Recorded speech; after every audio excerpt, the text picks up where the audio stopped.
What happens when a group of racist men targets the wrong elderly black woman, thinking no one is watching? Watch as the group of men quickly realize their grave mistake when the woman's son spots the commotion. This is the powerful story of a resilient mother and her son, whose determination and courage turn the tables in an unforgettable way. From a quiet afternoon in the park to a gripping manhunt, watch as justice is served and the strength of family and perseverance triumphs over hate. You won't believe how it all unfolds. The golden afternoon sun streamed through the trees, casting dappled patterns on the paved path winding through the park. Loretta Johnson sat on a weathered bench near the fountain, her favorite spot. The rhythmic splash of water mixed with the distant laughter of children playing on the jungle gym, creating an ambiance of peace. She adjusted her sun hat, smiling softly at the thought of her son, Isaiah, who had promised to meet her after work. Loretta loved these moments. Quiet afternoons where she could savor the outdoors. At 70, her knees were no longer as strong as they once were, and long walks weren't easy anymore. But the bench near the fountain was her haven, and her weekly strolls with Isaiah were her joy. She glanced at her watch. He was running late, but that wasn't unusual.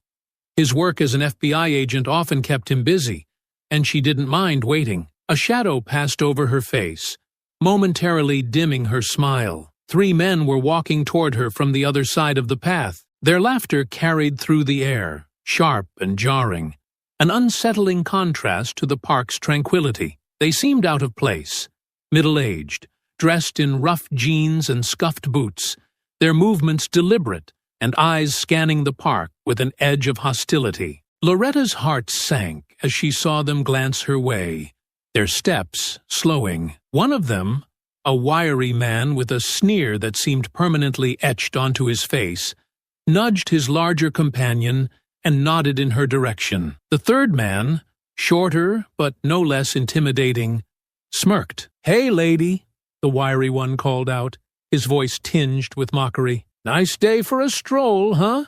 Loretta stiffened but didn't reply. She sat straighter, her hands gripping her purse tightly. The men exchanged amused glances and began to veer toward her bench, their laughter turning into low chuckles. She scanned the park, noting how the once busy paths seemed to have emptied, leaving her feeling exposed. She glanced at the entrance, willing Isaiah to appear, but he was nowhere in sight. Her breath quickened as she turned her gaze back to the approaching men. They were closer now, their smirks widening as they closed the distance. The men reached Loretta's bench, their footsteps slowing as they exchanged amused glances. Paul, the wiry leader, stopped a few feet away, tilting his head as if sizing her up. His smirk carried a sharp edge, but Loretta pretended not to notice, keeping her gaze fixed on the fountain in front of her. "Nice afternoon, isn't it?" Paul said, his voice casual but tinged with something unpleasant. "Out here all by yourself, huh?" Loretta looked up, offering a polite but reserved smile. "It is a nice day. The park's beautiful this time of year." Her calm response seemed to irritate him. Paul's smirk faltered before returning, sharper this time. "You come here often, lady? Or just wandering where you don't belong?" Loretta adjusted her purse on her lap, still projecting outward composure. "I'm just waiting for my son. We walk here together every week." Paul chuckled, glancing back at his companions. Troy, the taller, bulkier man, let out a low laugh, while Gary, the smaller one, grinned, but said nothing. "Waiting for your son. Hope he's not too far away." Something in his tone made Loretta uneasy, but she kept her posture relaxed. "He'll be here soon," she replied, her voice even. She glanced at her watch, willing time to move faster. Isaiah was never late. Surely he'd arrive any moment. Troy stepped closer, his heavy boots scraping against the pavement. "Must be nice, having family to wait on. Some people don't know when they've got it good." Loretta didn't answer, hoping silence would discourage them. Instead, Paul crouched slightly, bringing himself to her eye level. "What's the matter? We just want to have a little chat. You look like a smart lady.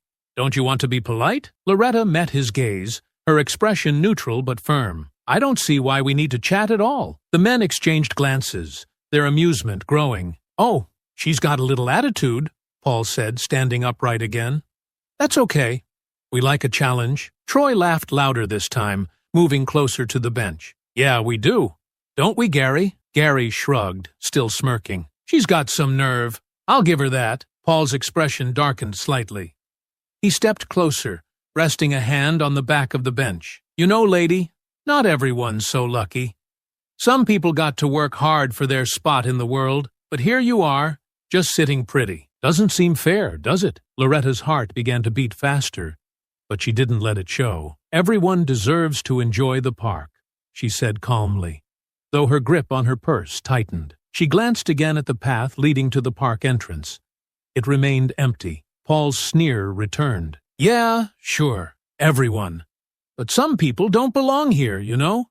They make it uncomfortable for the rest of us." The air around her seemed to thicken. Loretta glanced at the fountain, letting its steady rhythm ground her. "I don't know what you mean by that." "Oh, I think you do," Paul said, his voice dripping with mockery. "But hey, maybe you'll get the hint if we spell it out for you." Troy kicked the edge of the bench, the sudden jolt making Loretta jump slightly. She stiffened, her jaw tightening. "There's no need for that," she said, her tone still calm but firmer now. "No need," Troy repeated, laughing. "Come on, lady. Don't act like you don't know what this is." Loretta looked between the three men, her unease growing. "If you're trying to scare me, it won't work." Paul grinned, leaning in slightly. "Oh, we're not trying to scare you. We're just saying, maybe this park isn't the best place for someone like you." Loretta's stomach turned, but she refused to rise to their bait. Instead, she let out a slow breath, lifting her chin slightly. "I have every right to be here," Paul chuckled, shaking his head. "Rights. There's that word again." He exchanged a knowing look with Troy and Gary. "You hear that? She's got rights." Troy's laugh was louder this time, more menacing. He moved closer, his shadow falling over Loretta. "Yeah, sure you do, but maybe you'd be safer somewhere else." Paul reached out, resting his hand lightly on her arm. The casual gesture carried an undercurrent of menace. Loretta stiffened, but didn't pull away, her voice sharp as she said, "Take your hand off me." Paul's grin widened, but he let go, stepping back. "Relax, lady.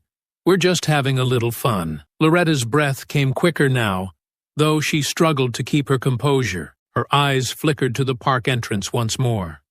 Still empty. Where was Isaiah? Paul followed her gaze, smirking. "You waiting for someone to come save you? Hate to break it to you, but this ain't a fairy tale." Troy and Gary closed in slightly, boxing her in. Loretta's voice trembled as she spoke again, her calm slipping. "You'll regret this." Paul tilted his head, feigning curiosity. "Oh, yeah?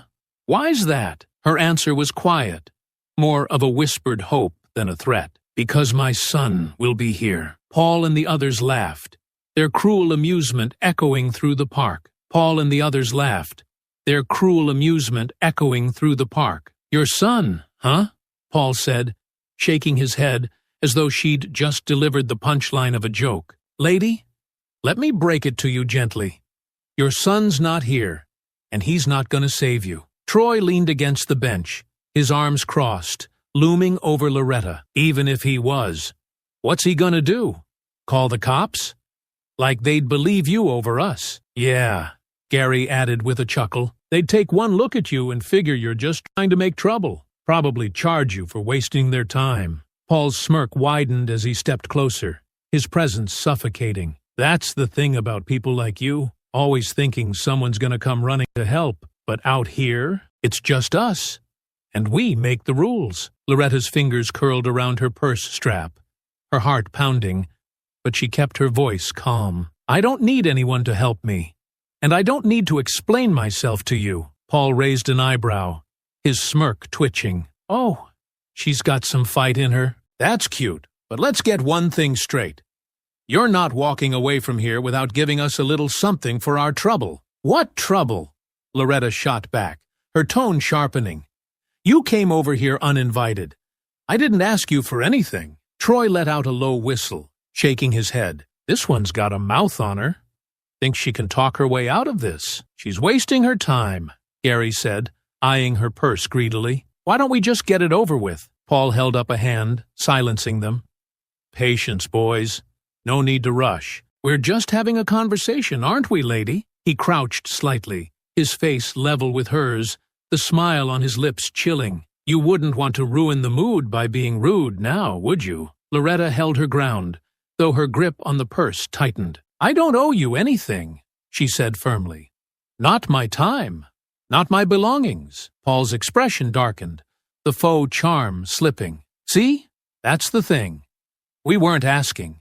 It's not about what you owe us. It's about what we're taking. Loretta's chest tightened as the weight of his words settled in. You wouldn't dare, she said, her voice quieter now. Wouldn't we? Paul straightened, glancing at Troy and Gary. What do you think, boys?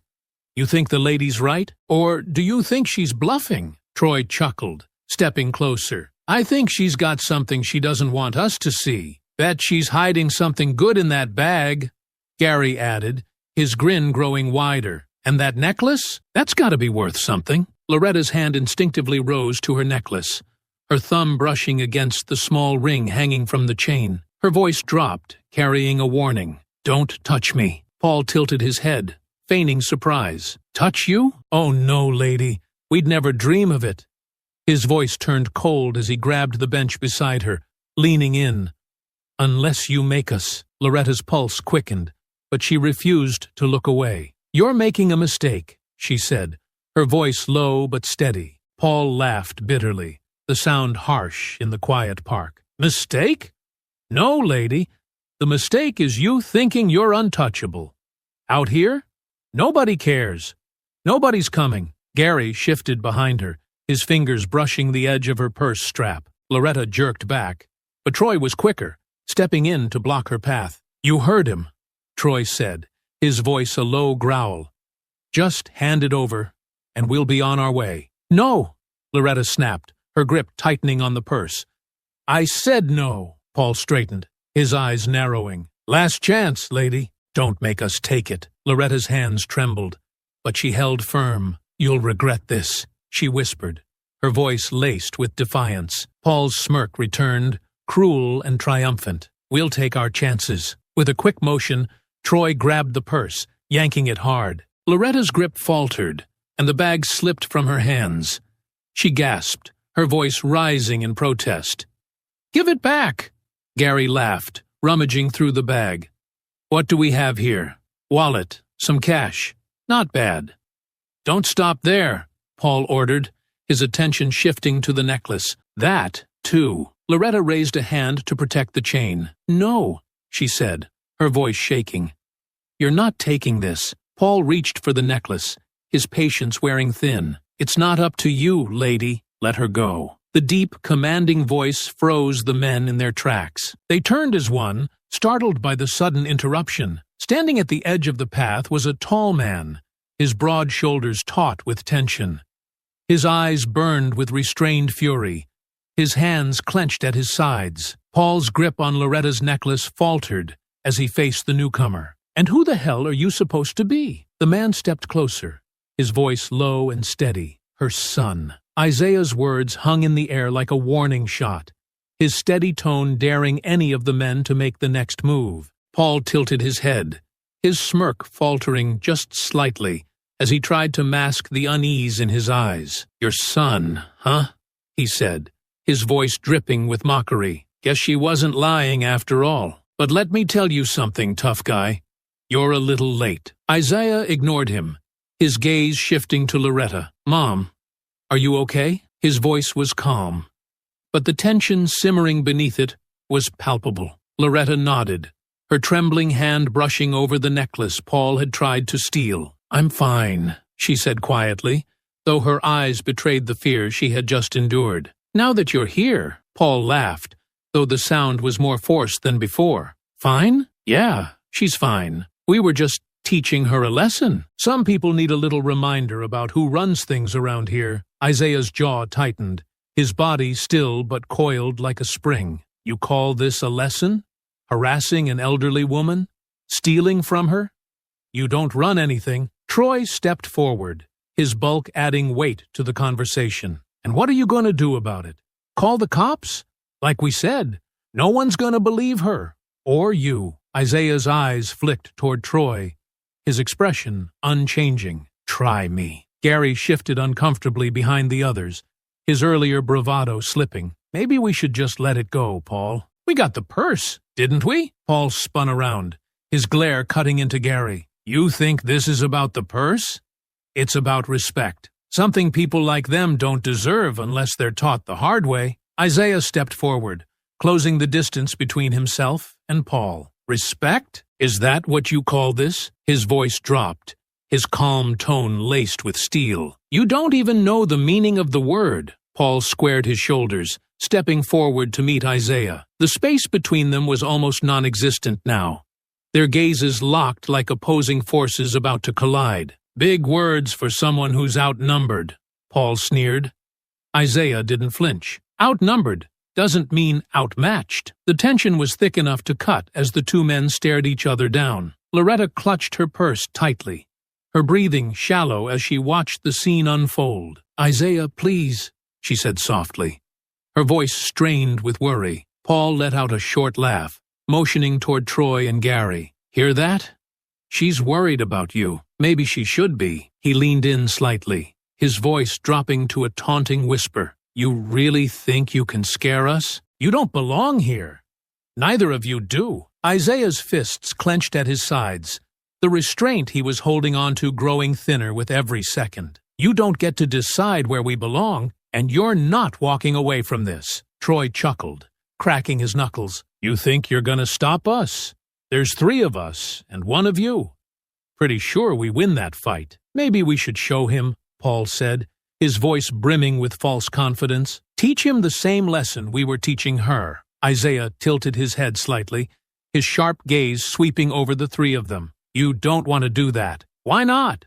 Paul shot back, his grin widening again. "Afraid?" Isaiah stepped even closer, his voice low and steady. "Afraid? No, but you should be." For a brief moment, the park seemed to hold its breath. Even the wind stilled as the tension reached its breaking point. Paul's sneer hardened, his body shifting forward, and Troy cracked his neck as he took another step toward Isaiah. The next move was inevitable. Paul's sneer twisted into a snarl, and before Isaiah could say another word, the wiry man lunged forward. His hands swung out in a clumsy attempt to grab Isaiah by the shirt, but Isaiah was faster. With a sharp sidestep, he dodged Paul's attack and planted his palm firmly against Paul's chest, shoving him backward. Paul stumbled but caught himself, his face red with fury. "You think you're tough?" he spat, motioning for Troy and Gary to join him. "Let's show him what happens when you mess with us." Troy cracked his knuckles, his bulky frame moving like a freight train toward Isaiah. "You're gonna regret this," he growled. Isaiah didn't flinch. Instead, his stance shifted slightly, feet grounded, hands ready. As Troy swung a wide fist toward him, Isaiah ducked under the blow and delivered a quick, precise jab to Troy's ribs. The larger man let out a grunt, staggering back a step. Gary hesitated, his confidence wavering. "Paul, maybe we should—" "Shut up and fight!" Paul snapped, his frustration boiling over. He charged at Isaiah again, this time aiming low, trying to tackle him. Isaiah anticipated the move, twisting to the side and locking Paul's arm. With a swift motion, he used Paul's momentum against him, flipping him onto the ground. Paul let out a pained grunt, but his fury only grew. "Get him!" he barked at the others. Troy recovered quickly, his face twisted in anger. He lunged again, throwing wild punches. Isaiah blocked and dodged each one with controlled movements, his training evident in the way he remained calm and precise. He waited for an opening, then struck with a sharp kick to Troy's knee, sending the larger man sprawling to the ground. Gary, wide-eyed and pale, took a few cautious steps back. "This guy's crazy," he muttered. "You're not going anywhere," Isaiah said, his voice cold and commanding. He turned toward Gary, who froze like a deer caught in headlights. "Stay right there." Paul, still on the ground, reached for a nearby rock, his eyes blazing with desperation. Loretta's sharp voice cut through the chaos. "Isaiah! Behind you!" Isaiah spun just as Paul lunged with the rock. He deflected the attack with his forearm and followed up with a swift strike to Paul's shoulder, forcing him to drop the weapon. With a quick motion, Isaiah pinned Paul to the ground, his knee pressing into his back. "Enough!" Isaiah's voice rang out, firm and unwavering. "It's over!" Troy groaned as he tried to push himself up from the ground, his movements slow and clumsy. Gary, however, took one look at Isaiah pinning Paul and bolted. "Forget this!" he shouted, sprinting down the path. "Coward!" Paul yelled after him, struggling under Isaiah's grip. Isaiah's focus stayed on Paul, his weight keeping the man firmly in place. "Stay down!" he said sharply. Troy, still clutching his side, began to stumble away, following Gary's lead. Isaiah's eyes flicked toward him, but he didn't move to stop him. His priority was keeping Paul subdued. Loretta approached cautiously, her hands clutching her purse as her breathing steadied. "Isaiah," she said softly, her voice laced with a mixture of relief and worry. "Are you all right?" "I'm fine, Mom," Isaiah said without looking up. "But we're not done yet." His eyes bore into Paul, who glared up at him with unrestrained hatred. "You think you've won?" Paul spat, his voice venomous. "This isn't over. You'll regret this." Isaiah leaned in slightly, his voice dropping to a dangerous calm. "The only one who's going to regret anything is you." The sound of approaching sirens broke the tense silence, and for the first time, Paul's confidence wavered. His sneer faltered, replaced by a flicker of uncertainty. "You called the cops?" he said, his tone incredulous.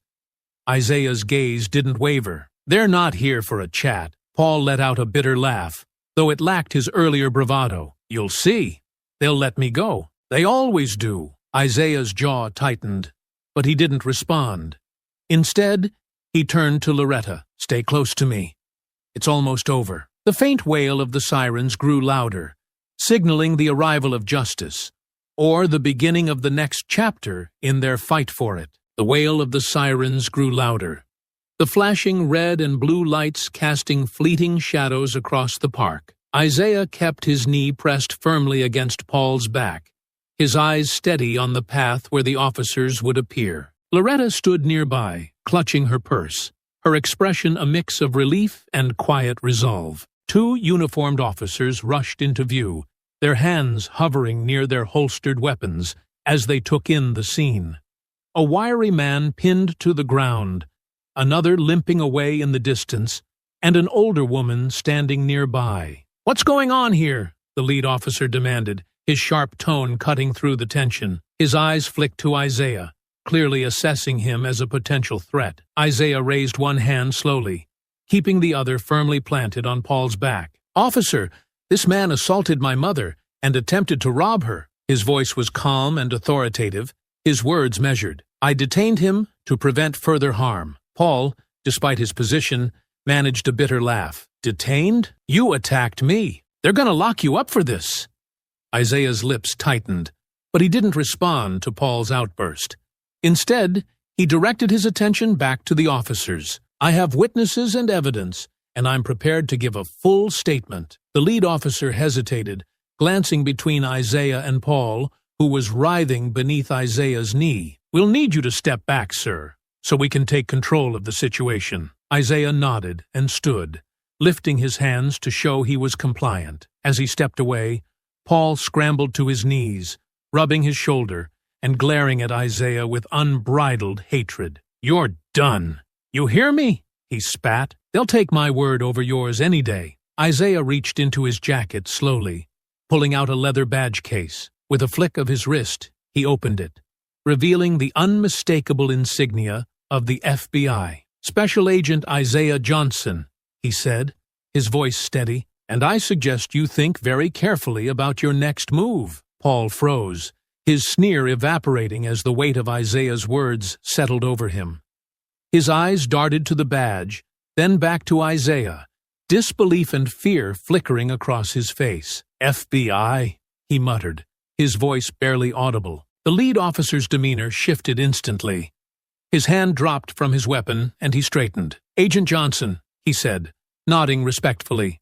We'll take it from here." Isaiah inclined his head, stepping back to allow the officers to approach Paul. "Be careful," he said, his tone calm but firm. "He's aggressive and has a history of violence." Paul's mouth opened and closed as though he wanted to argue, but no words came out. His earlier bravado had crumbled, replaced by a simmering fear. "This is a setup," he finally blurted. "He's lying. You can't trust him." The second officer stepped forward, pulling Paul's hands behind his back and snapping cuffs onto his wrists. "You can explain that down at the station," he said curtly. Loretta, watching from the sidelines, let out a slow breath. "Isaiah," she said softly, her voice filled with relief and pride. "Thank you." Isaiah turned to her, his expression softening. "Are you okay, Mom?" he asked, his focus shifting entirely to her. "I am now," she replied, her voice steady. She glanced at Paul, now subdued and far less threatening, before looking back at her son. "He didn't expect you to be here." Isaiah's jaw tightened, his eyes flicking briefly to Paul. "People like him think they can act without consequences. It's time he learns otherwise." As the officers began to lead Paul away, the wiry man twisted his neck to glare at Isaiah. "You think you've won? This isn't over." Isaiah stepped closer, his gaze unyielding. "It is over.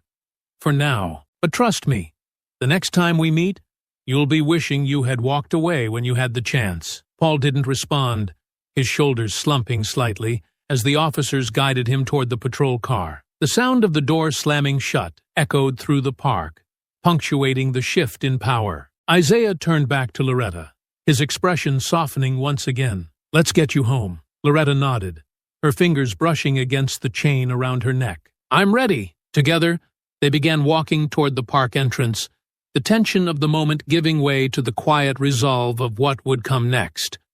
But in the back of Isaiah's mind, one thought lingered. Paul's accomplices were still out there, and this wasn't over. Not yet. Isaiah's mind was already turning over the next steps as he walked beside Loretta. Though Paul was in custody, Troy and Gary were still out there. Their escape gnawed at him, a loose thread in the fabric of justice he wasn't willing to leave undone. When they arrived at Loretta's home, the tension still hung heavy in the air. She set her purse carefully on the table and turned to face him, her expression soft but concerned. "Isaiah," she began, her voice quiet, "you've done enough for today. Paul's in custody." "Isn't that enough?" Isaiah shook his head, his jaw tightening. "It's not enough, Mom. Troy and Gary ran, and you know they'll think they got away with it. I can't let that happen." Loretta sighed, her shoulders sagging slightly. "I know how you feel, but you've already done so much. More than anyone could ask. You were there when I needed you. And what about the next time?" Isaiah's tone sharpened, though his eyes remained kind. "What about someone else's mother or father or kid? If they're willing to do this once, they'll do it again. I have to stop them." Loretta frowned, crossing her arms. "You think those men are worth all this effort? They're cowards, Isaiah. They'll trip over their own feet without you chasing them. That doesn't mean they shouldn't face consequences," Isaiah replied firmly. "They targeted you because they thought no one would hold them accountable. I won't let them walk away like nothing happened." For a moment, silence hung between them. Finally, Loretta let out a resigned sigh, her expression softening. "Just promise me you'll be careful." "I couldn't bear it if something happened to you." Isaiah nodded, his voice lowering. "I promise, Mom, I'll handle this." Loretta reached out, placing a hand on his arm. "You always have to be the one to fix everything," she said softly. "I'm proud of you for that. But don't lose yourself in the fight." Isaiah gave her a small smile. "Don't worry, I know what I'm doing." Back at his apartment, Isaiah wasted no time. He reviewed the incident reports and began piecing together what little he knew about Troy and Gary. Using surveillance footage from nearby cameras, he traced their movements after they fled the park. His training kicked in, each clue sharpening his focus. A breakthrough came when he spotted Troy entering a convenience store near the outskirts of town. Cross-referencing the timestamp with the store's transaction records, He found an address tied to a credit card Troy had used. The location was a small, run-down house in a quiet neighborhood. The house was as neglected as Isaiah expected. Peeling paint, an overgrown lawn, and sagging shutters. He parked a few houses down, stepping out of his car with measured strides. Troy was sitting on the porch, a cigarette dangling from his lips. At first, he didn't notice Isaiah approaching, but when their eyes met, recognition dawned. Troy stood abruptly, his cigarette falling to the ground. "You," he said, his voice thick with anger and panic. "What the hell are you doing here?" Isaiah stopped at the edge of the porch, his tone calm but commanding. "You ran the other day, Troy. That doesn't change what you did." Troy's eyes darted around, searching for an escape route. "I didn't do anything. You got the wrong guy." Isaiah reached into his jacket and pulled out his badge, flipping it open. "Special Agent Isaiah Johnson, FBI. We both know what you did." The sight of the badge seemed to knock the air out of Troy. His mouth opened, but no words came out. His bravado crumbled as he took a shaky step backward. "FBI?" he finally managed to stammer. "That's right," Isaiah said, stepping closer. "And you're coming with me. Don't make this harder than it has to be." Panic set in. Troy's hand shot up in a defensive gesture as he stumbled back. "No way. You're not taking me in." Without warning, he bolted, leaping off the porch and sprinting down the street. Isaiah's reaction was instant. He launched after Troy, his long strides quickly closing the distance. "Stop!" he shouted, his voice echoing through the quiet neighborhood. Troy's desperation gave him speed, but Isaiah's training gave him the edge. With a final burst of energy, Isaiah tackled him to the ground, pinning him with practiced precision. Troy thrashed and shouted, but it was no use. "Get off me!" Troy yelled, his voice tinged with both anger and fear. "You can't do this." Isaiah leaned in close, his voice steady and low. "You're under arrest. It's over." The sound of a patrol car pulling up signaled the end of the chase. Two officers stepped out, rushing to assist. Troy's resistance waned as the cuffs snapped onto his wrists, his head hanging low. Isaiah straightened, catching his breath. "One down," he muttered, his gaze hardening. "One more to go." But Gary wouldn't be easy to find.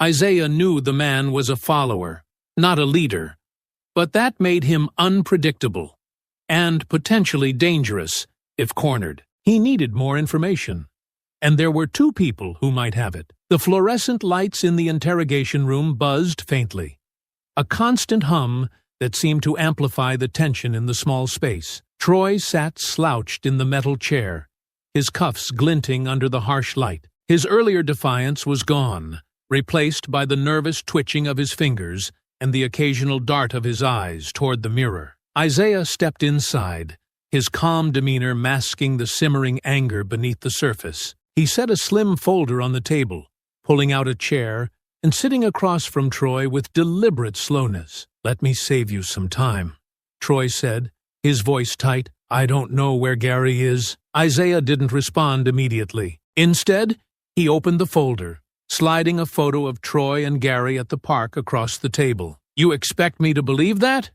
You ran together. You worked together. You expect me to think he just vanished, and you have no idea where he might go?" Troy shifted uncomfortably, his fingers fidgeting with the edge of the table. "Look, I haven't seen him since that day." "That's the truth." Isaiah leaned forward, his voice dropping to a dangerous calm. "That's not good enough. You were there when he ran. He's your friend. You know how he thinks. You know where he might hide." Troy shook his head, his voice rising defensively. "Man, I don't know.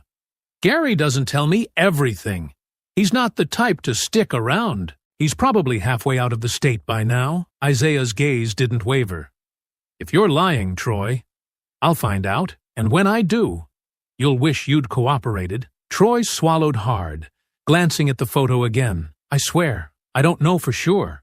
But Gary's not exactly the smartest guy. He panics easy. He might have gone to one of his usual spots." Isaiah's jaw tightened. "What spots?" Troy hesitated, then sighed. He used to crash at motels when things got rough. And there's this bar on the south side he likes, the Iron Tankard. He hangs around there when he's got nowhere else to go." Isaiah's eyes narrowed. "You better hope those are good leads." Troy raised his hand slightly, the cuffs clinking. "That's all I've got, man. I swear." Paul was next. Isaiah entered the second interrogation room with the same measured calm, though his frustration had grown. Paul sat with his arms crossed, glaring at the mirror as though daring someone to meet his gaze. His lip curled when Isaiah entered. "Back for more," Paul sneered. "You got what you wanted, didn't you? I'm here. Troy's here. Why don't you leave Gary alone? He's not your problem." Isaiah pulled out a chair and sat, fixing Paul with an unyielding stare. "You made him my problem the second you dragged my mother into this." Paul scoffed, leaning back in his chair. "She got off easy. Could have been worse." Isaiah's hand slammed down on the table, the sound reverberating through the room. "Don't you dare talk about her like that," he snapped, his voice cutting through Paul's facade. "You think you're in control here? You're not. The only thing you've got left is the chance to make this easier on yourself." Paul smirked, though it wavered slightly. "What do you want me to say?" "I don't know where Gary is." Isaiah leaned forward, his voice dropping to a low growl. "But you have ideas. Don't play dumb with me. You've known him long enough to know where he'd go when he's scared." Paul's smirk disappeared, replaced by a defensive glare. "He doesn't exactly keep me updated, Agent Johnson." Isaiah's eyebrows rose slightly. "So, you know who I am? Good. Then you know I won't stop until I find him. And I'll make sure you pay for every lie you tell me." Paul flinched, but quickly masked it with a shrug. "Gary's unpredictable. He's got a few places he likes. There's this dive bar he talks about, the Iron Tankard, and when he really wants to disappear, he goes to this old cabin his cousin owns, somewhere up north." Isaiah didn't break eye contact. "Give me an address." "I don't have one," Paul said, his voice growing defensive. "It's out in the woods, miles from anything. He only goes there when he's desperate." Isaiah studied him for a long moment before standing and gathering the file. "If I find out you're holding back, Paul, I'll be back. And it won't be a conversation next time." Paul's glare followed him out the door, but the tension in his shoulders betrayed his unease. Back in his office, Isaiah cross-referenced the information. 2 leads emerged, the Iron Tankard and a possible connection to the cabin. Both required immediate attention, and Isaiah knew the clock was ticking.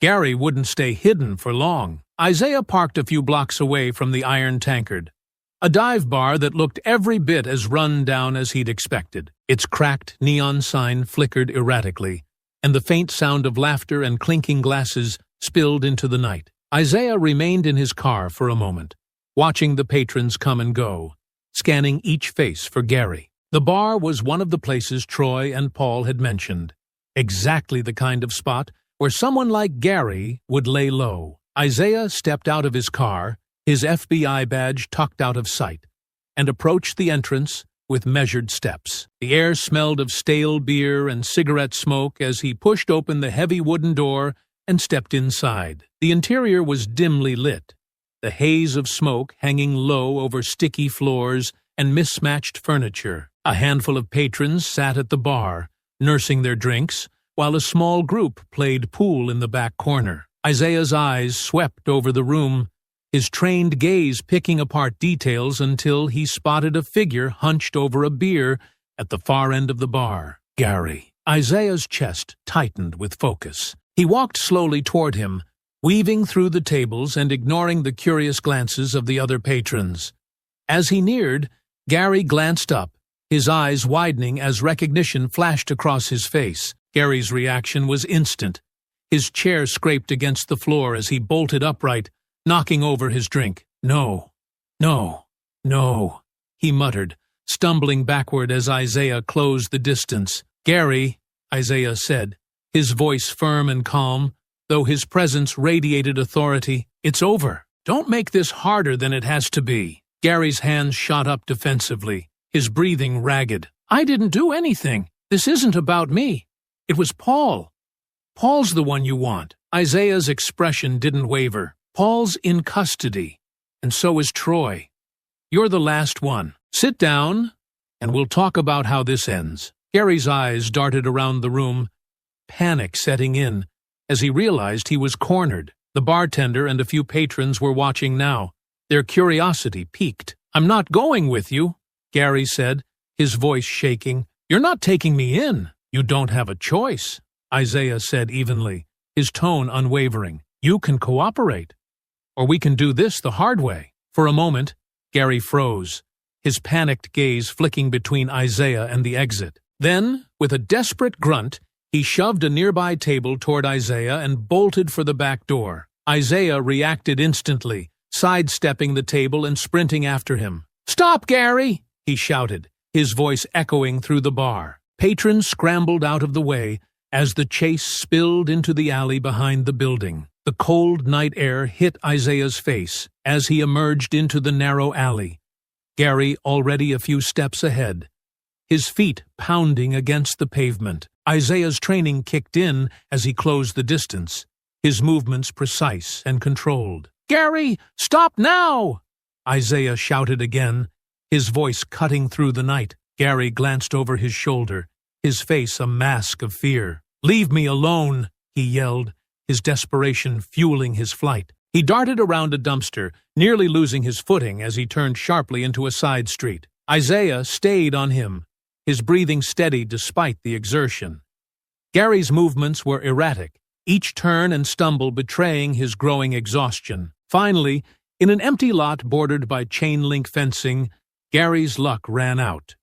He tripped over a loose piece of concrete, sprawling onto the ground with a pained shout. Isaiah was on him in an instant, flipping him onto his back and pinning him with practiced efficiency. Gary struggled weakly, his strength sapped by the chase. "You don't have to do this," he gasped. "I'll tell you everything.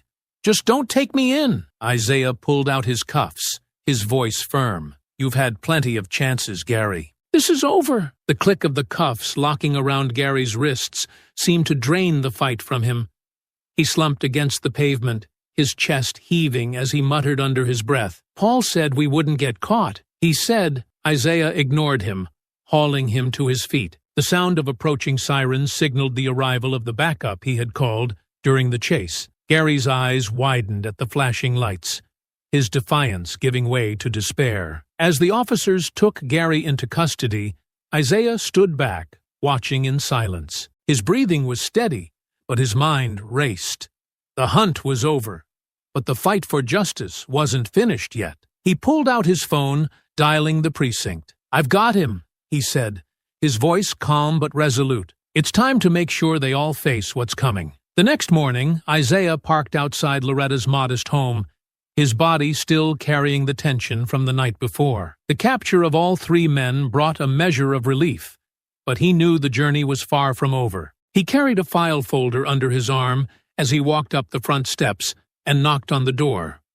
Loretta answered quickly, her warm smile dimming when she saw the weight in his eyes. "Isaiah," she said softly, stepping aside to let him in. "You look tired. Have you eaten?" "I'm fine, Mom," he said, leaning down to kiss her cheek before stepping inside. The aroma of fresh coffee greeted him, along with the familiar sense of comfort her home always provided. "But we need to talk." Loretta motioned for him to sit at the kitchen table while she poured 2 mugs of coffee. "I take it you found the last one?" she asked as she joined him, setting a steaming cup in front of him. Isaiah nodded, setting the file folder on the table. "Gary's in custody. All 3 of them are.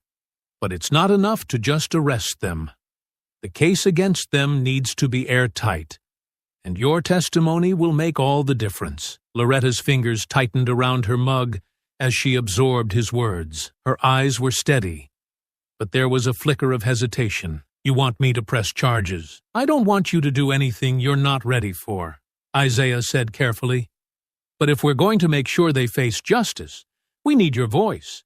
You were the victim, Mom. They targeted you, and they need to be held accountable for it." Loretta took a deep breath, setting her mug down. "Isaiah, I've spent my whole life brushing off people like them, pretending it didn't matter, trying to convince myself that the hate would pass if I just stayed quiet. Her gaze met his, her voice growing stronger. But this time, it's different. They didn't just insult me. They tried to hurt me, to take something from me. And they did it because they thought no one would care. They're wrong, Isaiah said firmly. People will care. The courts will care. I know, Loretta said, her voice resolute. That's why I'm not staying quiet this time. I'll press charges. I'll testify. Whatever it takes to make sure they don't do this to anyone else. Isaiah exhaled, a small smile breaking through his serious expression. I knew you'd say that. Loretta returned his smile, though it didn't reach her eyes. I'm not doing this just for me, Isaiah. I'm doing it for you, for your future. So you don't have to live in a world where people like them think they can get away with anything. Isaiah reached across the table, placing his hand over hers. And I'll be right there with you, every step of the way. They sat in silence for a moment, the weight of their shared determination filling the room. Finally, Loretta spoke again, her tone lighter but still firm. You know this isn't going to be easy. I never expected it to be, Isaiah said with a smirk. But they picked the wrong family to mess with. Loretta chuckled softly, her shoulders relaxing for the first time in days. You've always been stubborn, just like your father. Guess I come by it honestly, Isaiah replied, lifting his mug in a small toast. They clinked their cups together, a moment of quiet resolve shared between mother and son. The road ahead would be challenging, but they were ready to face it. Together. The next day, Isaiah stood in the precinct's conference room, leaning over a cluttered table as he reviewed a growing stack of documents. The dim overhead light illuminated the files spread before him. Police reports, mugshots, and a map marked with pins indicating incidents linked to Paul, Troy, and Gary. Each case had a chilling commonality. The victims were people of color. Beside him, Melanie Carter, the lead prosecutor, tapped a finger on one of the reports. It's not just about what they did to your mother, she said grimly. This isn't an isolated incident. These men have a pattern, Isaiah. Isaiah nodded, his jaw tightening. They've been targeting people for years. Black families, immigrant business owners, anyone they think is an easy target. They act like no one's watching. Melanie flipped through another file, shaking her head. Most of these cases never made it to court. Insufficient evidence. Witnesses too scared to testify. They've been skating under the radar. Not anymore, Isaiah said firmly. We're not just going after them for what they did to my mom. We're going to build the biggest case possible. These guys need to be taken off the streets for good. The digging began in earnest. Isaiah spent days poring over old police reports, reaching out to victims and witnesses who had crossed paths with Paul, Troy, and Gary. The pattern became undeniable.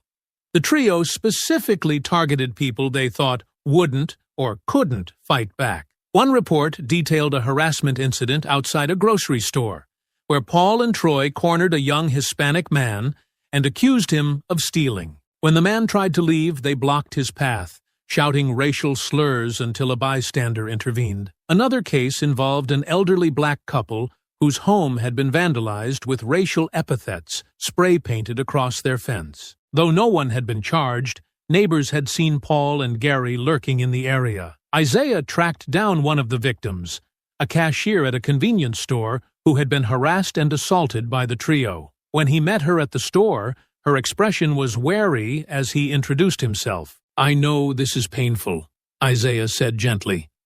But we're building a case against these men. If you're willing to share your story, it could help ensure they never do this to anyone else. She hesitated, her hands trembling as she adjusted her apron. They called me names, she whispered.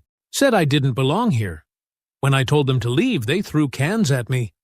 One of them hit me in the arm. Her voice broke, but she straightened. If it means they finally face justice, I'll talk. The deeper Isaiah dug, the uglier the picture became. Surveillance footage from a gas station showed Paul knocking over a display rack while shouting slurs at the attendant, who appeared too frightened to confront him. A former bar owner confirmed that Paul had threatened one of his bartenders, a woman of Asian descent, after she refused to serve him. Each piece of evidence painted a chilling portrait of their escalating violence. Isaiah sat with Melanie late one evening, the table between them covered in documents. "This is a pattern of racially motivated crimes," Isaiah said, pointing to the stack of reports. "They've been getting bolder, targeting anyone they think they can intimidate." Melanie nodded, her expression grim. "This is more than just one bad day. This is hate. And it's going to be our job to make sure the jury sees that." When the time came to confront the men with their crimes, Isaiah knew they'd deny everything. He started with Troy, whose nervous energy gave him away the moment Isaiah stepped into the interrogation room. "You're back," Troy muttered, slumping in his chair. "What now?" Isaiah dropped a stack of photos on the table. Images of vandalized homes, assaulted victims, and the hateful graffiti they'd left behind. "This is what now?" Isaiah said sharply. "These aren't just isolated incidents. This is a hate campaign." Troy's eyes flicked to the photos, then back to Isaiah. "I didn't do all that," he said quickly. "Paul's the one who started it. He gets angry, and we just follow along." Isaiah leaned forward, his voice cold. "You didn't stop him, though. You threw cans at a cashier. You painted slurs on fences. You were there every step of the way." Troy's shoulders sagged. "I didn't mean to hurt anyone.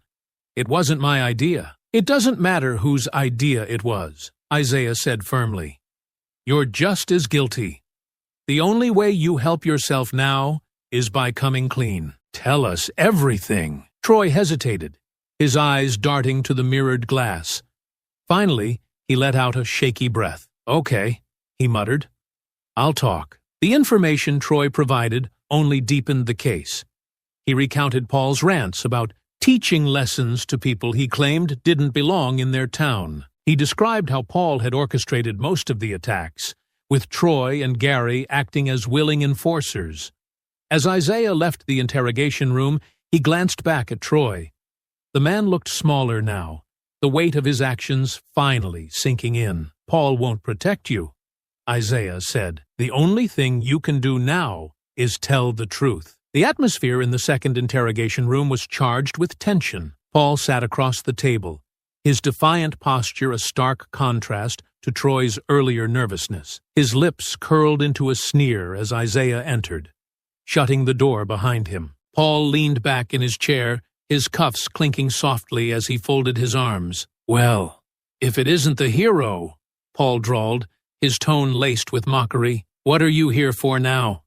Didn't you get enough?" Isaiah ignored the jab, dropping a folder onto the table with a thud. He took his seat opposite Paul, his movements measured. "I'm here to give you a chance," he said evenly.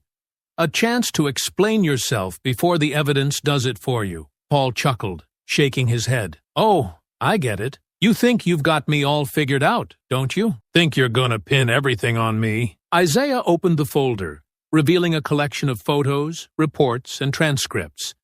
He slid one of the photos across the table, an image of the vandalized fence, with slurs scrawled in bold letters. "This was you, wasn't it?" Paul glanced at the photo but didn't respond, his smirk unwavering. Isaiah continued, his tone calm but firm. "We have witnesses who saw you there.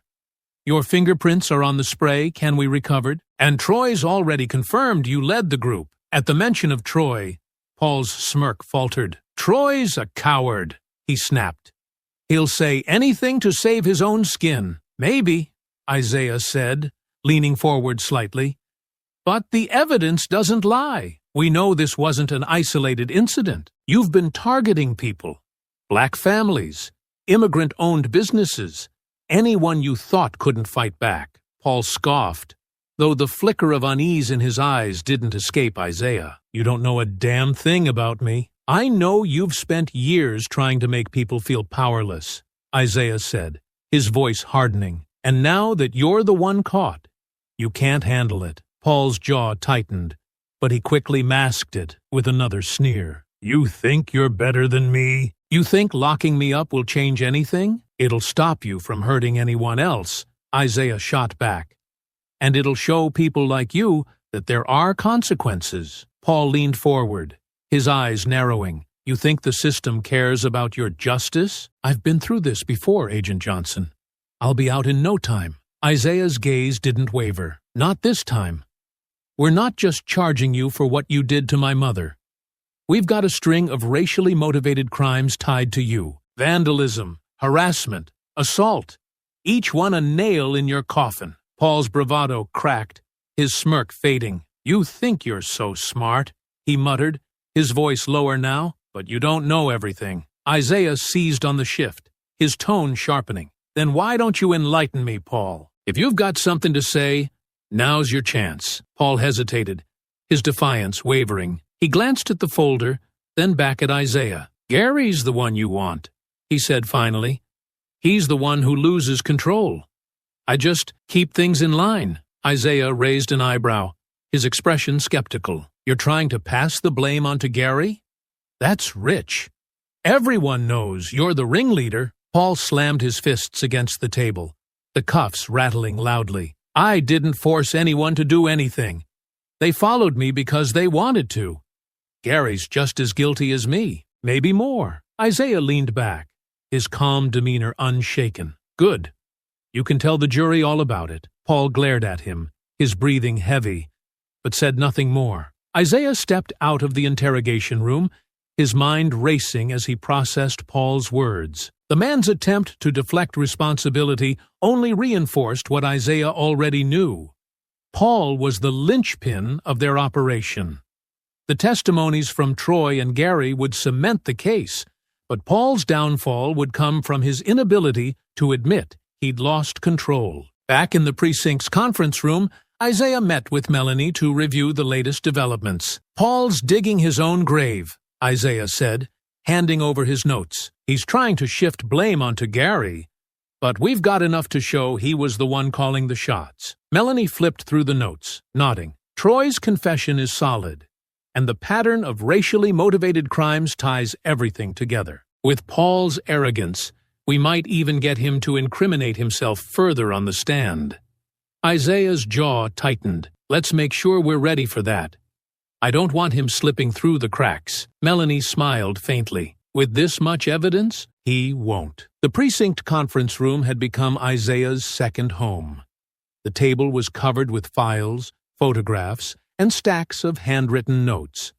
Loretta sat across from him, her face calm but resolute, as she sifted through the timeline of events. Beside them, Melanie Carter reviewed her opening statement, her sharp eyes scanning the pages with practiced precision. Everything's falling into place, Melanie said, looking up.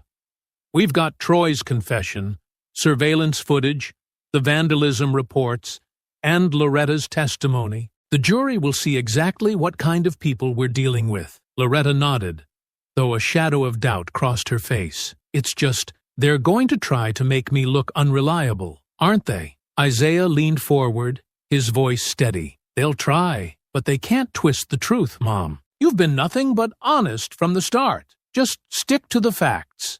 Melanie chimed in, her tone encouraging. Exactly. And you have something they don't. Credibility. Paul, Troy, and Gary have a long history of lies and violence. The evidence is on your side. Loretta took a deep breath, nodding slowly. I know. I just want to make sure they don't get away with this. They won't, Isaiah said firmly. Not this time. Over the next few days, the team worked tirelessly to finalize their case. Isaiah and Melanie reviewed every piece of evidence, ensuring no detail was overlooked.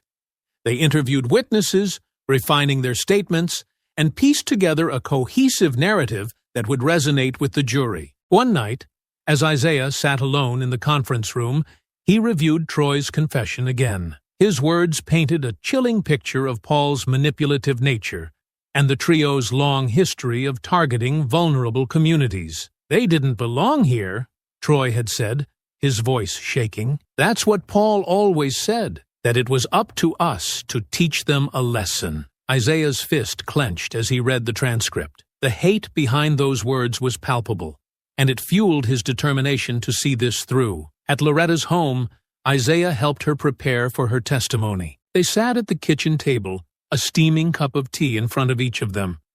Loretta tapped her fingers against the side of her mug, her gaze distant. What if I freeze up?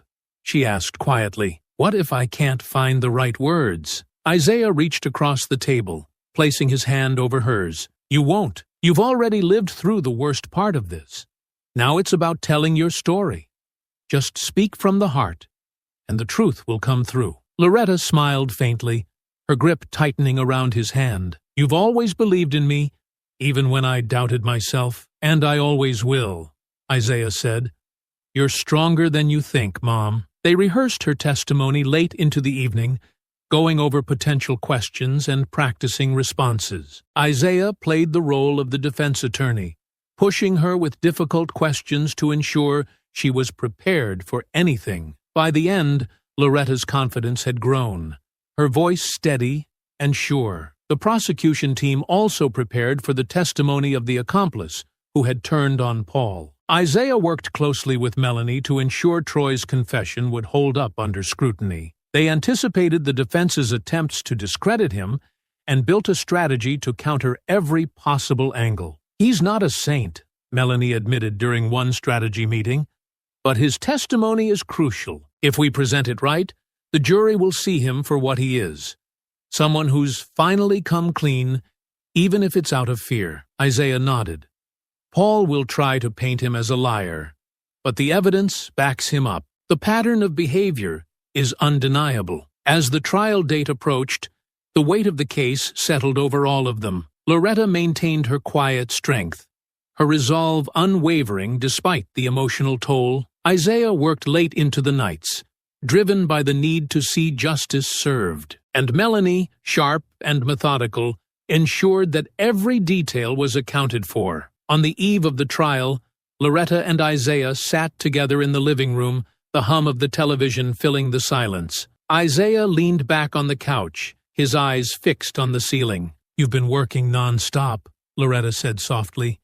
You need to rest. I'll rest when it's over, Isaiah replied, though his tone lacked the usual sharpness. This is too important to get wrong. Loretta reached over, placing a hand on his arm. You've done everything you can, Isaiah. Now it's in their hands. Isaiah turned to her, his expression softening.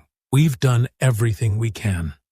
You've been incredible through all of this, Mom. I'm proud of you. Loretta smiled, her eyes glistening with unshed tears. And I'm proud of you. No matter what happens, Isaiah, we've already won. They didn't silence us. Isaiah nodded, the tension in his shoulders easing slightly. For the first time in weeks, he allowed himself to relax, even if just for a moment. Tomorrow would be a battle, but they were ready. The courtroom fell silent as Loretta Johnson was called to the stand. She rose with quiet dignity, her modest navy suit a sharp contrast to the tension in the air. Her steps were steady as she approached the witness chair, her posture straight but not rigid. After being sworn in, she sat down, her hands folded in her lap, her eyes briefly meeting Isaiah's in the front row. His steady presence seemed to give her strength. Melanie Carter, the lead prosecutor, approached the stand with measured steps, her tone gentle but authoritative. Mrs. Johnson, thank you for being here today.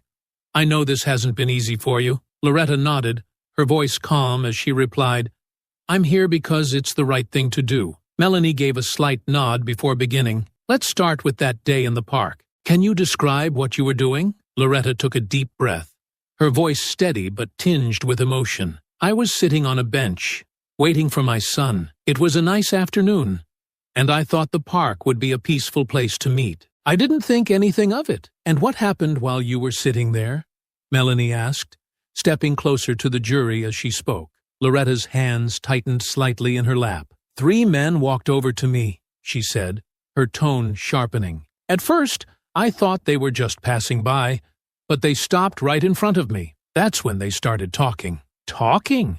Melanie asked, her tone gentle but leading. What exactly did they say? Loretta paused, her gaze momentarily dropping to her hands. When she looked up again, her voice was firm. They called me names. Terrible names. They said I didn't belong there, that people like me shouldn't be in their park. Melanie took a moment to let the weight of Loretta's words settle in the room. The jury shifted in their seats, some glancing toward the defendants, who avoided their gaze. And how did you respond, Mrs. Johnson? Melanie asked. I told them to leave me alone, Loretta said. I tried to ignore them, but they wouldn't stop. They got louder, more aggressive. It wasn't just words anymore. It was the way they stood over me, the way they looked at me. It was threatening. Did they make any specific threats? Melanie pressed. Yes, Loretta said, her voice rising slightly. They said no one would care what happened to me, that no one would believe me. They said they could do whatever they wanted, and I wouldn't be able to stop them. Melanie nodded, her expression calm but intense. What happened next? Loretta's gaze flicked briefly toward the defendants before returning to Melanie. Paul Carter grabbed my wrist, she said, her voice tight with emotion. He tried to take my purse. When I pulled back, he yanked harder. It hurt. Melanie held up a photograph of Loretta's wrist, the faint bruises visible even in the slightly grainy image. Is this a photograph of your wrist taken shortly after the incident? Yes, Loretta said.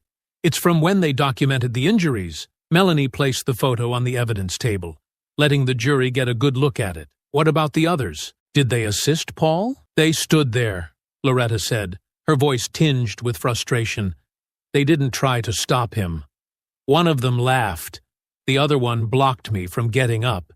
It was like they were daring me to fight back. Melanie paused, her gaze steady on Loretta. At any point, did anyone else step in to help you? Loretta's expression softened slightly, and for the first time, her voice wavered. Yes, she said. My son, Isaiah, arrived.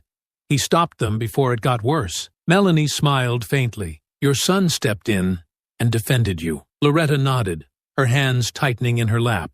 If he hadn't shown up when he did, I don't know what would have happened.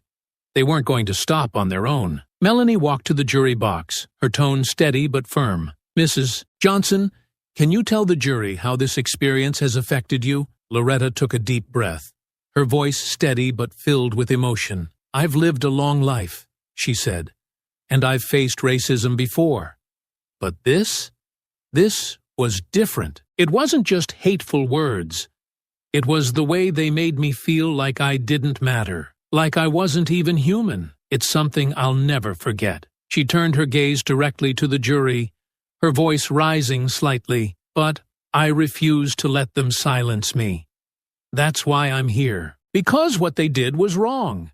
And someone has to say it. Melanie nodded, stepping back to her table. No further questions, Your Honor. The prosecution's case had begun with a powerful foundation, but the fight was far from over. As the courtroom settled, the defense attorney, Mark Hensley, rose from his seat. He was a tall man with a crisp suit and a deliberate air of confidence, every movement calculated to project authority. He adjusted his tie as he approached the witness stand, his expression a mix of feigned sympathy and sharp intent. Mrs. Johnson, Hensley began, his tone polite but edged. Thank you for your testimony. I'd like to ask you a few questions, if that's all right. Loretta nodded, her expression calm and resolute. Of course. Hensley paced slowly in front of the jury, his hands clasped behind his back. You've stated that my clients approached you in the park and made comments you found offensive. Can you tell us exactly what those comments were? They called me names, Loretta said firmly. They said I didn't belong there, that people like me had no place in their park. Hensley stopped pacing, turning to face her with a slight frown. People like you, those are your words. Isn't it possible you misunderstood their intent? Loretta raised an eyebrow, her voice steady. No, I didn't misunderstand. They made their intent perfectly clear. And yet, Hensley continued, his tone growing sharper, you claim they threatened you, but no physical harm occurred until my client allegedly grabbed your wrist. Is that correct? Loretta's gaze didn't waver. He didn't allegedly grab my wrist. He did, and he tried to take my purse. Hensley stepped closer to the jury, his voice softening as if confiding in them. Mrs. Johnson, emotions can run high in situations like this. Isn't it possible that in the heat of the moment, you misinterpreted their actions? Perhaps they were simply trying to engage you in conversation. Loretta's voice cut through the courtroom like a blade. If grabbing my wrist and calling me slurs is your idea of conversation, then we have a very different understanding of the word. There was a ripple of murmurs from the spectators, quickly silenced by the judge's gavel. Hensley pressed on. though his confident facade had slipped slightly. "You've mentioned feeling scared. But fear can distort perception, can't it? Isn't it possible you exaggerated what happened because you were afraid?" Loretta leaned forward slightly, her tone unwavering. "I didn't exaggerate anything. I told the truth about what they did." Hensley's expression tightened. He pivoted to a different approach, flipping through his notes. "Mrs. Johnson, you've lived in this neighborhood for years, haven't you?" "Yes," Loretta replied. "And during that time, have you ever had issues with my clients before?" "No," Loretta said. "But that doesn't change what happened." "Interesting," Hensley said, raising an eyebrow. "So, this was the first time you'd ever encountered them? Yet you're certain of their intent, even though you'd never spoken to them before?" Loretta's gaze was steady. "I don't need to know someone to understand hate when I see it." Isaiah, seated in the gallery, clenched his fists, willing himself to stay composed. He could see the frustration flickering across Hensley's face as Loretta refused to be rattled. Hensley took a deep breath, adjusting his approach again. "One final question, Mrs. Johnson. You've testified that you were waiting for your son in the park that day. Isn't it possible that your son's arrival escalated the situation? That perhaps, had he not intervened so aggressively, this entire misunderstanding could have been resolved peacefully?" Loretta's lips pressed into a thin line, her eyes narrowing slightly. "If my son hadn't arrived, I might not be here to testify. Your clients weren't interested in resolving anything peacefully. They wanted to scare me, to hurt me. My son stopped them before they could go any further." Hensley hesitated, clearly thrown by her response. After a brief pause, he stepped back. "No further questions, Your Honor." Loretta stepped down from the stand with quiet dignity, her head held high as she returned to her seat beside Isaiah. He gave her a small nod, his pride evident. Hensley returned to his table, whispering furiously to Paul, whose scowl deepened as he glanced toward the jury. The defense's attempt to discredit Loretta had faltered, and the weight of her testimony lingered heavily in the air. The courtroom was tense as Mark Hensley, the defense attorney, rose to address the jury. His crisp suit and confident demeanor projected an air of control as he adjusted his tie and strode to the center of the courtroom. "Ladies and gentlemen of the jury," Hensley began, his voice smooth and polished, "my clients stand accused of heinous acts, but I urge you to consider this case not through the lens of emotion, but through the lens of reason." He paced slowly, his gaze sweeping the jury. "We've heard compelling testimony from Mrs. Johnson, and while her account is undoubtedly heartfelt, it is not without flaws. Memory, as we all know, can be a tricky thing, especially in moments of high stress. And while my clients may have acted in ways that could be perceived as inappropriate, the prosecution would have you believe it was a calculated act of hate." Hensley paused, letting the words hang in the air. "But where is the concrete proof? Words can be misinterpreted. Actions can be misunderstood. What we have here are allegations, not certainties." He turned toward the defendants, gesturing with an open hand. "Paul Carter, Troy Howard, and Gary Mills are hard-working men, members of this community, who, while imperfect, are being painted as villains in a story based on assumptions and circumstantial evidence." Hensley's tone sharpened as he addressed the jury again. "Think about the evidence presented. A bruised wrist, photographs of vandalism, and the testimony of a man, Troy Howard, who would say anything to save himself. Is this enough to condemn 3 men to years in prison? To brand them as racists, as criminals?" Hensley stepped closer to the jury box, lowering his voice for dramatic effect. "Before you decide, remember, doubt is not the enemy of justice. It is its safeguard. And if there is any doubt in your mind about the intentions of my clients, you must give them the benefit of it." He stepped back, his expression resolute. "Thank you." The judge addressed the jury as Hensley took his seat. "You've heard from both sides. You've seen the evidence. Now, it is your responsibility to deliberate and reach a verdict. Bailiff, escort the jury to the deliberation room." The jury rose, their faces solemn, and filed out of the courtroom. The door closed behind them with a heavy thud, leaving the remaining attendees in a charged silence. Loretta glanced at Isaiah, her hand tightening around her purse. Isaiah offered a small nod, his jaw clenched. "It's out of our hands now," he whispered. Loretta exhaled softly. "I just hope they see the truth." The judge cleared his throat. "Court will reconvene once the jury has reached a verdict." The courtroom doors opened, and the jury filed back in, their faces solemn and unreadable. The foreperson, a composed middle-aged woman, held a folded piece of paper tightly in her hands as she approached the bailiff. The air was thick with tension, every sound amplified.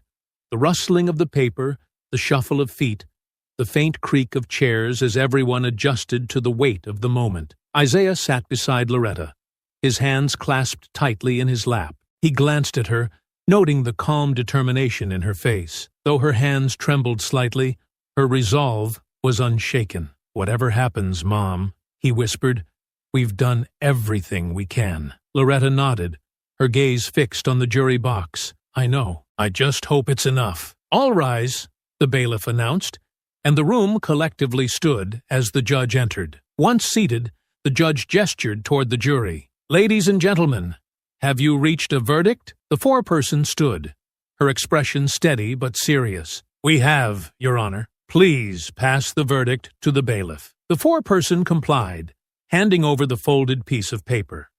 The bailiff delivered it to the judge, who unfolded it with deliberate care. His eyes scanned the paper briefly before looking up. "Will the defendants please rise?" Paul, Troy, and Gary stood at the defense table, their expressions a study in contrasts. Paul's face was set in a sneer, his defiance unbroken. Troy looked pale, his hands trembling slightly, while Gary's eyes darted around the room, a sheen of sweat visible on his forehead. The judge turned back to the jury. "In the matter of the people versus Paul Carter, Troy Howard, and Gary Mills, how does the jury find?" The foreperson cleared her throat, her voice steady. "We find the defendants guilty on all counts." A ripple of murmurs swept through the room, quickly silenced by the judge's gavel. Isaiah felt a wave of relief as Loretta exhaled quietly beside him, her hands still trembling, but her expression resolute. The judge adjusted his glasses, his gaze falling on the defendants. "Paul Carter, as the ringleader of this racially motivated attack, your actions were not only malicious, but calculated. You targeted Mrs. Johnson because of her race, believing she was vulnerable and alone. The evidence presented has shown a pattern of hate-fueled behavior over several years." He paused, his voice cold and steady. "For your crimes, you are sentenced to 18 years in prison, without the possibility of parole." Paul's sneer vanished, replaced by a flash of fear and anger. "This is a joke!" he shouted, his voice echoing in the courtroom. Deputies stepped closer, their hands ready to restrain him. The judge ignored the outburst, turning to Troy. "Troy Howard, while you participated in this attack and others like it, your cooperation with the prosecution has been noted. However, this does not absolve you of responsibility. You are sentenced to 15 years in prison, with eligibility for parole after 10. Troy visibly sagged, his shoulders drooping as the weight of his sentence sank in. Finally, the judge addressed Gary. "Gary Mills, your involvement, while less direct, was no less harmful. You stood by and allowed these acts to occur, contributing to the harm caused. You are sentenced to 12 years in prison, with eligibility for parole after 8. Gary's head dropped, his face pale as deputies stepped forward to place him in handcuffs. The judge banged his gavel once more. "This court is adjourned. Let this serve as a reminder that acts of hate and violence have no place in our society and will not go unpunished." As the defendants were led out of the courtroom, Paul turned his head, his voice dripping with venom. "You think this is over? You think you've won?" Isaiah met his glare with an unflinching stare. "It's over, Paul. You just don't realize it yet." Outside the courtroom, Loretta and Isaiah stood on the courthouse steps, the late afternoon sun casting long shadows. Reporters swarmed, Microphones and cameras thrust toward them. Isaiah shielded Loretta from the chaos, guiding her through the crowd. Once inside the car, Loretta let out a long breath, her hands clasped tightly. "They're going to pay for what they did," she said quietly. Isaiah nodded, his voice steady. "They are, and they won't hurt anyone else." The days following the sentencing were quiet, a stark contrast to the intensity of the trial. Loretta sat on her porch, a steaming cup of tea in her hands, as the soft light of the setting sun bathed the yard in warmth. Isaiah joined her, settling into the chair beside her, his presence a calming anchor. "They're gone now," Loretta said, her voice soft.